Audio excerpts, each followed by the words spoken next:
அவர் தலைவர் பதவியிலிருந்து அப்புறப்படுத்தப்பட்டு விட்டார் என்பதை மறந்துவிட்டு பேசிக் கொண்டிருக்கிறார். துணை குடியரசுத் தலைவர் திடீர் என்று பதவி விலகியிருப்பது இது ஒரு பெரும் அரசியல் சதி என்ற ஐயம் எழுந்துள்ளது.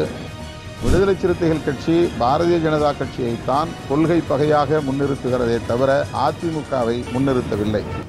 இரண்டாவது பெரிய கட்சியாக தமிழ்நாட்டில் வந்துவிட வேண்டும் என்கிற பதைப்பு தான் பாஜகவுக்கு மேலோங்கி இருக்கிறது. துணை குடியரசுத் தலைவர் திடீர் என்று பதவி விலகியிருப்பது அதிர்ச்சி அளிக்கிறது என்பதை விட இது ஒரு பெரும் அரசியல் சதி என்ற ஐயம் எழுந்துள்ளது. அவராக இதை செய்யவில்லை. அவரை கட்டாயப்படுத்தி கையொப்பம் பெற்றிருக்கிறார்கள் என்று வலுவான ஐயம் எழுந்துள்ளது. எனவே இது குறித்து ஒரு விசாரணை தேவைப்படுகிறது. துணை குடியரசுத் தலைவர் பதவி விலகல் குறித்து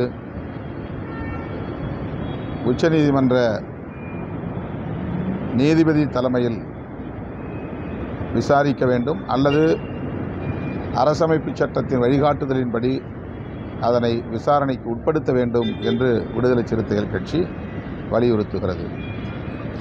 மேனாள் முதலமைச்சர் அதிமுக பொதுச் செயலாளர் அண்ணன் எடப்பாடி பழனிசாமி அவர்கள் விடுதலை சிறுத்தைகள் கட்சி குறித்து பல விமர்சனங்களை வைக்கிறார். அதை வரவேற்கிறோம்.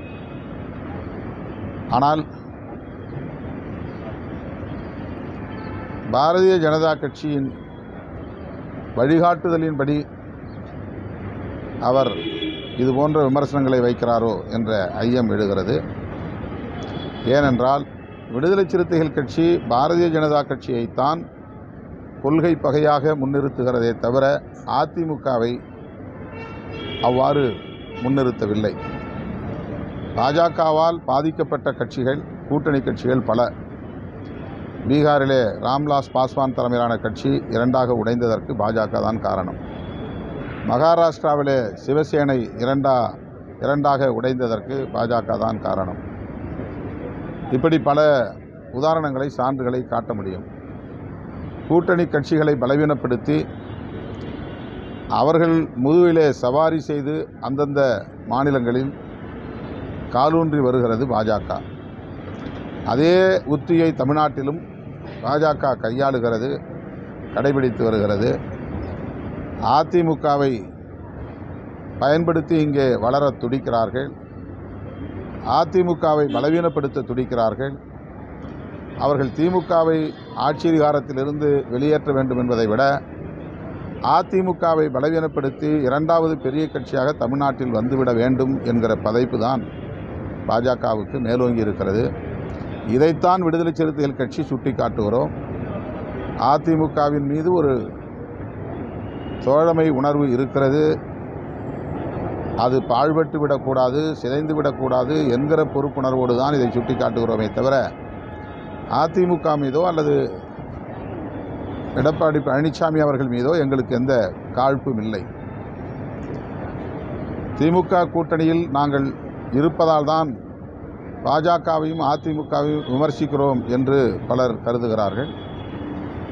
திமுக கூட்டணியில் இருந்தாலும் இல்லாவிட்டாலும் பாஜகவின் கொள்கைகளை விசிக ஒருபோதும் ஏற்காது.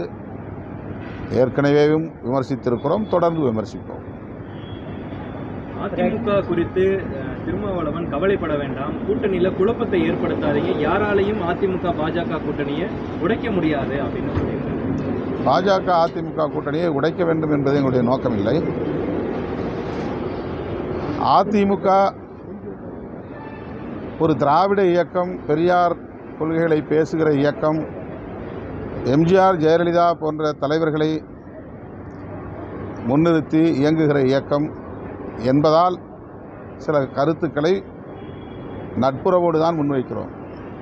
அது தேவையற்றது என்றால் நாங்கள் பேசப்போவதில்லை. எது 20 தொகுதிகள் மட்டும் வெற்றி பெற போகும் திமுக கூட்டணி எதற்காக கருத்து கணிப்பு நடத்துகிறதுன்னு பாஜக முன்னாள் தலைவர் அவர் திரும்ப திரும்ப ஊடகத்தின் கவனத்தை ஈர்ப்பதற்காக ஏதாவது பேசிக் கொண்டிருக்கிறார்.